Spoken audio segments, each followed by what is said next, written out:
Round one, Lady Go！ 被收法连线，王伟基，一声造谣，践踏路配；一声造谣，践踏路配。来自丁先生，请到。KO。Hello， 大家好，我是爱喝奶茶的奶爸高狗，来自上海。我现在在去往立法院的路上，因为今天呢，在立法院门口有一场抗议活动。这场抗议活动，而且是跟我们路配的切身利益有关。相信大家都知道是抗议什么的立法。那因为我是来自一个不能非法集会的地方，所以我对这种活动还蛮好奇的。其实今天也不是讲了解立法的提案，他们的抗议会怎样，只是纯粹的想看看一场文明的抗议活动是怎样的，在这样一个民主的社会下。但是呢，也是有一些担心啦，第一次参加这样的活动，所以全副武装，戴着口罩，戴着眼镜，就去看一下，旁观一下，也不发表任何言论啊。这边就是立法院门口了，但是我没有看到聚会抗议的人群，可能不是在这个门口，我绕一圈看看。哇，这里还有一个很漂亮的老建筑，济南教会，很漂亮，没有对外开放好像。哦，我看到聚会的人群啊，还蛮紧张的。哇，好多警察，很有秩序，现场很有秩序，还有设置路障。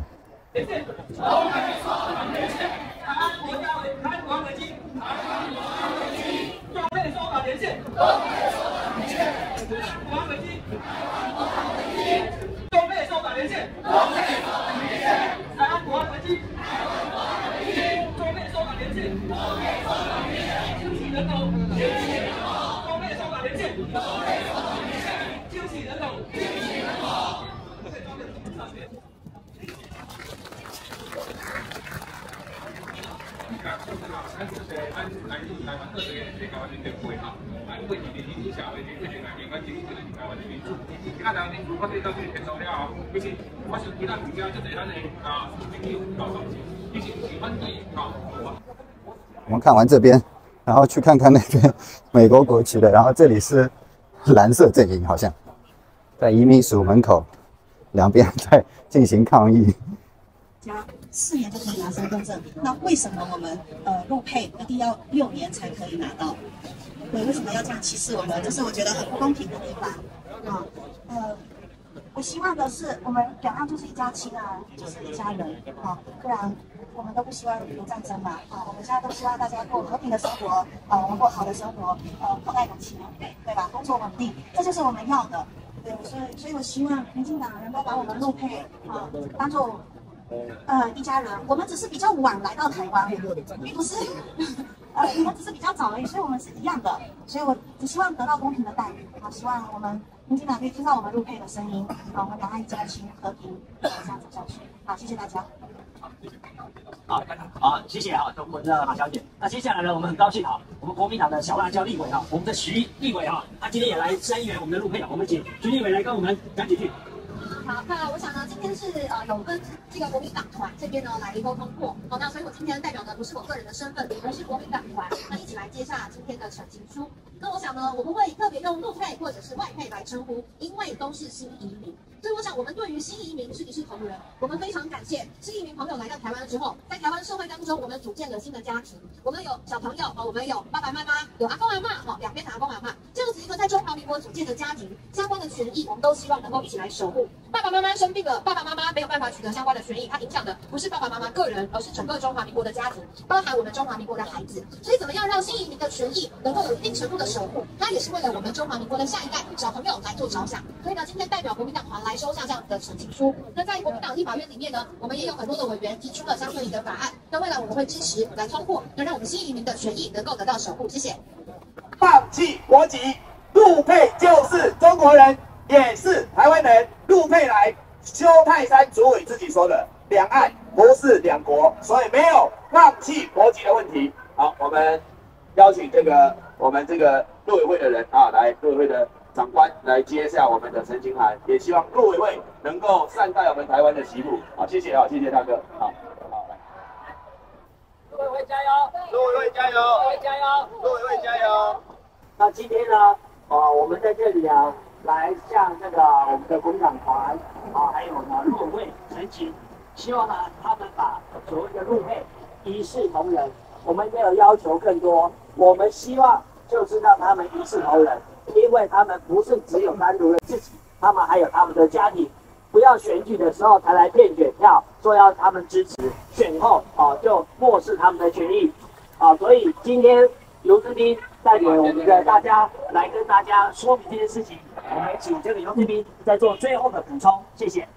好，我们现场在跟所有的媒体来报告，中部的医生是无良医生，陆配六改四根本不会影响我们的健保，结果民进党居然利用医生造谣践踏陆配，医生造谣践踏陆配。开车过去骂，开车过去开骂了。哇！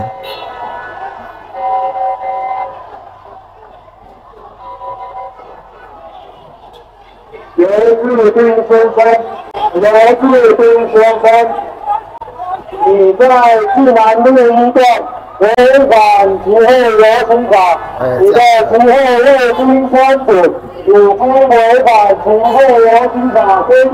我是现场指挥官，针对一分局江夏东路派出所所长孙冠明，我奉针对一分局长张家煌的命令，针对一分局依集会游行法第20条规定，第一次举牌警告，请你立刻将宣传车驶离。现在时间113年3月12日11时27分。好有趣啊！第一次看到，抗议，然后两边互相在抗议，隔着一条马路，然后两边互相在呛话，好像。蓝营这边刚刚违规，已经被警告一次，黄牌警告已经出局了，不是出局了，他自己要走了，但是走之前把那个车子好像开过去，好像有违反什么集会法，这有失风度啊，不应该犯规嘛竞技精神何在？啊，这边也结束了。你们是 YouTuber 对吗？我是一个很小的 YouTuber， 是有在做。这边好，这边好。好，这边 OK。想问一下说，为什么会参加这样子的活动？就是本身我之前也有在关注这个话题，然后其实我本身作为陆配来说，对于这个6减4这个年限的这个提案，我无感的，就是对我切身利益并不是很有影响。就是我如果真的是要拿身份证，我多等2年也没有关系的。然后反而是通过这件事情的一些反对的声音，让我觉得，就是台湾有小部分人对我们这样努力在台湾生活，然后认真去融入台湾社会的陆配，竟然有这样大的成见。当然是很小部分人了，但是对于这一点，我就是有一些觉得，不是很舒服会。对，你自己会觉得说缩不缩短，其实对来台湾其实不影响不大。对我来说是不影响的，完全没有影响。对。可是你会因为现在比较像不管说是国民党赞成还是说民进党反对来讲的话，你自己会觉得说哪一边的论述会你比较觉得可以理解吗？我其实觉得他们对于这个提案的有一些那个醉翁之意不在酒，他们好像是把陆配作为一种权衡两边利益的一种筹码，再推到风口浪尖来操作。就是实际上我们陆配圈也有很多人对于这个拿身份证的事情本身并不是很在意，就是哪怕他待满了6年，他也并不一定会拿身份证。然后这个缩短到4年，就是更是无足轻重这样的感觉。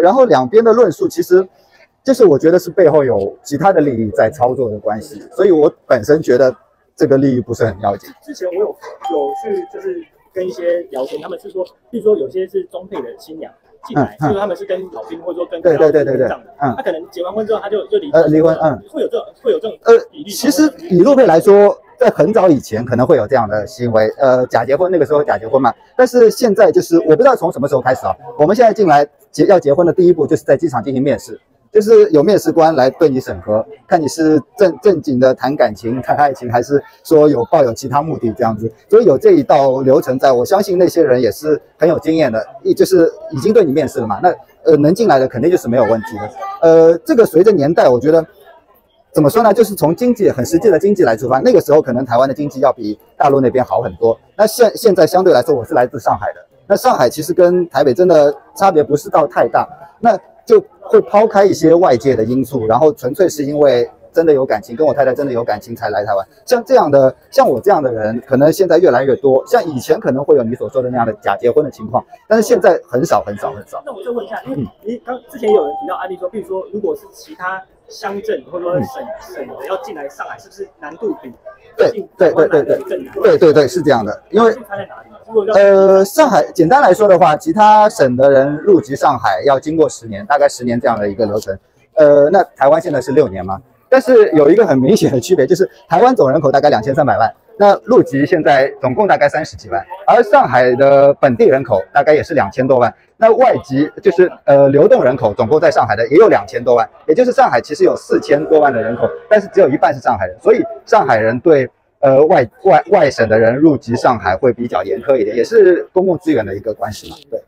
那像您在台湾的话，会觉得说台湾的环境上会友善，或者说对于就是人类来讲会是算其实是这样说啊，因为我本身做 YouTube， 然后会在网络上接触一些对这方面两岸关系比较敏感的人，所以我觉得大部分的民众，现实生活中大部分的民众都是非常友善的。我在现实中没有碰到说会有歧视啊、会有偏见的人，但是难以避免的就是网络当中会有一些这样比较偏激的人存在。所以作为 YouTuber 是可以区别来看待的，就是网络归网络，现实归现实。所以我可以很客观的觉得台湾所有人都是很友善的，并没有很大的偏见。了解，谢谢你的分享。谢谢。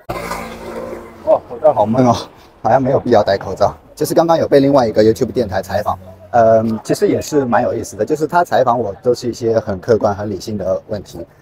然后呢，采访完就有一位老先生在旁边，我没有听得太清楚啊，但是他就说，中国人，他是中国人，他刚刚有在旁边录，你们有看到吗？他肯定是别有居心的，大概是这样的意思啊，就是偏见嘛，就是真的偏见。中国人录一下，好像就会有一些什么阴谋在里面。